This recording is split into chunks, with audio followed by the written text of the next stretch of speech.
pekee akaja duniani akapata kufa ili kila mmoja amwaminie akapata kuokoka. Isomee Yohana 3:16. Haleluya. Yohana 3:16. Nasema nini? Kuna siri ya mafanikio, kuna siri ya ulinzi pale mtu wa Mungu anamwabudu Mungu na mali yake, pale mtu wa Mungu anamwabudu Mungu na vitu ambao Mungu alimeweza kumbariki. Soma kitabu kile cha Yohana 3:16. Kwa maana jinsi hii ndio Mungu aliupenda ulimwengu hata akamtoa mwanawe pekee, ili kila mtu amwaminie asipotee, bali awe na uzima wa milele. Amen. Wakati mwingine Mungu akitaka kubariki huwa anakuitisha vyote ambao uko navyo, na ndiyo sababu aliweza kumwitisha Ibrahimu kile ambao alikuwa nacho. Ibrahimu alizaa akiwa na miaka nyingi, akapata mtoto mmoja kijana katika miaka kuelekea 100, na wakati ule kitoto kinaweza kutumwa, kinaongea, kinaweza fanya kazi fulani, kinaelewa mambo, wakati ambao kinapendeza, wakati unatembea, iletee sufuria, iletee kijembe, iletee kijiko, nenda kalete kuni, wakati ambao kitoto kinafurahisha, ambao kinafanya mambo ambayo ya kuonekana inapendeza. Mungu akamwambia, nataka unipatie mtoto wako wa kipekee. Haleluya. Na Ibrahimu kwa maana alimwelewa Bwana, Ibrahimu kwa maana alimwelewa Mungu, hakusita, na akajua nikiambia mke wangu mambo haya hakika atakataa na atakuwa ni kikwazo na sitatimiza mapenzi ya Bwana, kwa sababu aliyeniumba akanileta katika dunia, mwenye mbingu, mwenye nchi, mwenye nyota na vyote vinaonekana na macho, ndiye ameniitisha. Ibrahimu alielewa kwamba hata kama ni huyu peke yake, huyu Mungu anaweza atakupatia wengine na zaidi na wengine. Kwa hivyo kwa ajili ya kuamini akatii sauti ya Bwana na akaenda kutoa ile alikuwa nacho cha kipekee. Haleluya. Bwana Yesu asifiwe. Na wewe ni nani kama Mungu mwenyewe anaye mtoto mmoja na anamtoa kwa ajili ya mwanadamu, hamtoa kwa ajili yako? Wewe ni nani? Akatoka mbinguni, akaacha ufalme, akaacha kiti cha enzi, akaacha heshima na mamlaka ambayo ya mbinguni. Wacha nikuambie mtu wa Mungu, mbingu si kama dunia hii ambao tuko. Mbingu ni kubwa kuliko dunia. Haleluya.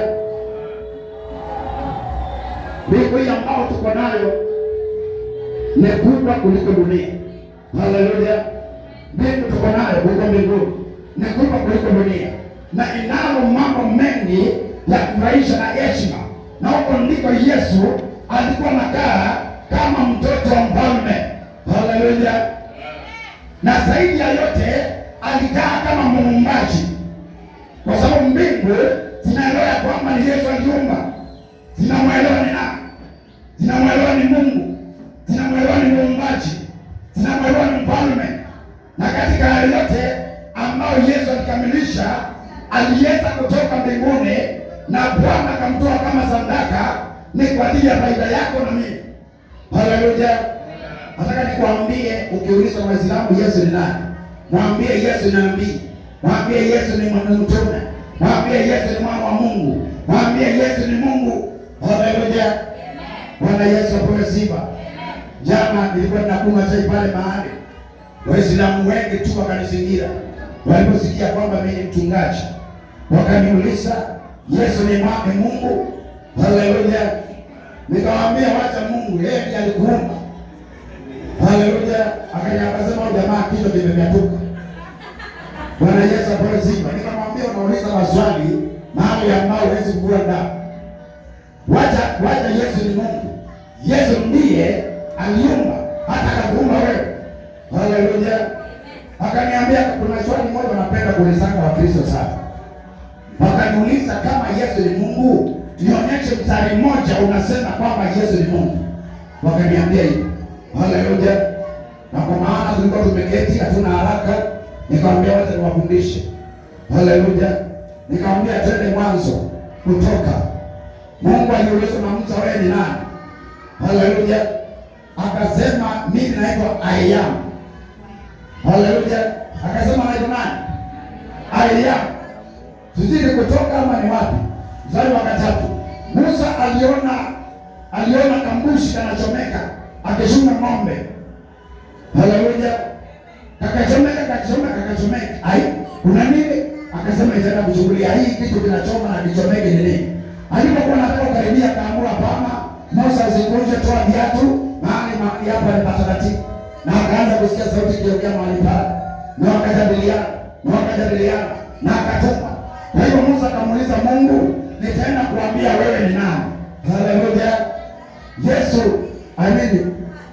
Mungu akamwambia Musa, nenda kamwambie ninaitwa I am. Mimi ndiye. Haleluya. Sasa hiyo sijui jina ina gani? I am. Haleluya. Kwa hivyo nikauliza, umeona hiyo? Ndio. Haya, nikamwambia Petro, Yohana 8:7. Hebu soma. Leo patie maneno tutalenga watu. Hawezi kutulenga ya jamaa. Haleluya. Sijui kama ni hapo, lakini hebu soma tu. Yohana mlango wa 8 mstari wa 58. Yesu akamwambia, amini amini nawaambia, yeye Ibrahimu asija kuwako, mimi niko.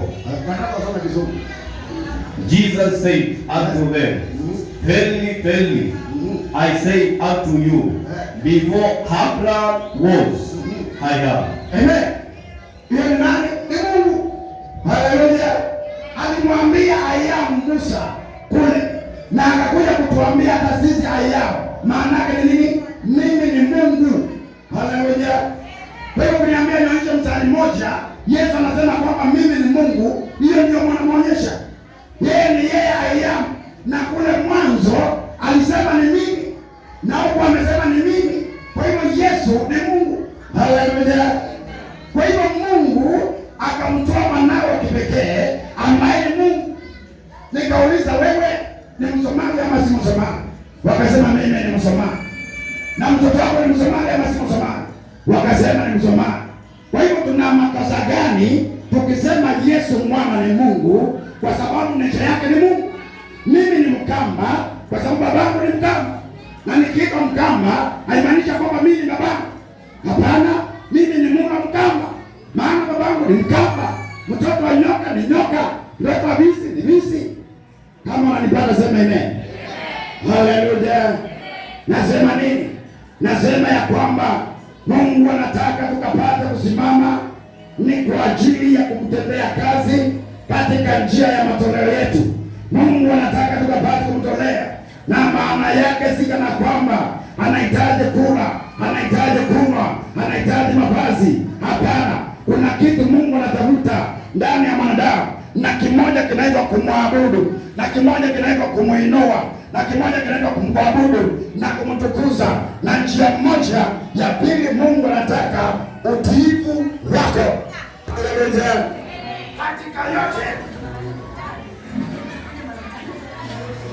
Katika yote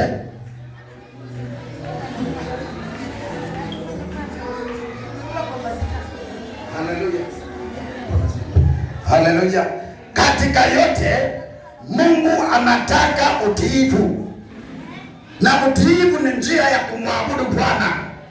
Wewe unakuja katika nyumba hili leo, ni njia moja ya kumwabudu Bwana na ni njia moja ya utiifu. Kwa hivyo Mungu anataka kumwabudu na mali yako katika njia ya utiifu.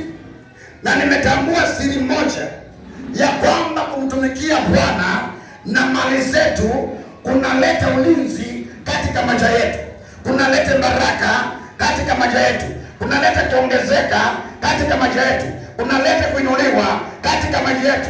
Na ndio sababu watu wengi badala ya kutolea Bwana utakuta ya kwamba wanatolea hospitali na mambo mengine zaidi sana kuliko kumtolea Bwana. Ni kwa sababu gani? Ni kwa sababu shetani anakutaki ya kwamba hautendi kazi kikamilifu ya Bwana na unaingiza mbox na shetani.